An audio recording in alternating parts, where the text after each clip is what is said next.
नमस्कार शेतकरी बंधूंनो. आता आरसाली लागणी लगभग सगळ्या चालू झालेल्या आहेत आणि आम्हाला शेतकरी फोन करून विचारतो, साहेब किती फुटी सरी सरी सोडावी किंवा काय करावं, किती बाय कितीवर लावावं. तर आता सध्या जर बघितला तर ट्रेंड आता लेबरची कंडिशन जर बघितला म्हणजे ऊस तोडणी कामगारांची जर परिस्थिती बघितला दिवसांदिवस काय झालेलं आहे, खालावत चाललेली आहे की लेबरची संख्या म्हणजे जी ऊस तोडणीदार आहे की बाबा त्याला पण आरसाली ऊस तोडायचं नाही आहे कारण ऊस पडलेला आहे हे आहे. त्यामुळे लेबरची पण आता समस्या भेडसावत आहे. त्यामुळे सर्व शेतकरी बंधूंना की मी आवाहन करतो की आपण काय करायचं, सरी सोडत असताना पारंपरिक पद्धतीने जे आपण 3.5 फुटी सरी सोडत होतो ते आता कुठं आपण थांबायचं आहे.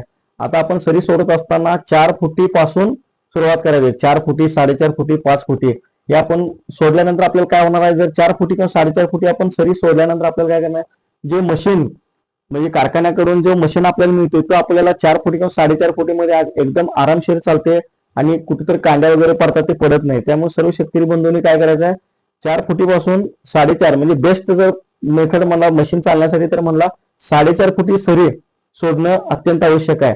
आणि जर 4.5 फुटी सोडत असाल तर रोप लागण करत असाल तर 4.5 बाय 1.5 फुटावर ही एक बेस्ट मेथड आहे. आणि एक डोळा करत असलं तर 4.5 बाय 1.5 ही एक बेस्ट म्हणजे एकदम आता सध्याचा ट्रेंड चालू आहे की 4.5 बाय 1.5 एकदम बेस्ट मेथड आहे. या पद्धतीने आपण सर्वजण सरी सोडत असताना काय करायचे, काळजी घ्यायची आहे की जेणेकरून भविष्यात पण आपल्याला ऊस तोडणीच्या समस्या ज्या भेडसावणार आहेत त्या भेडसावणार नाहीत.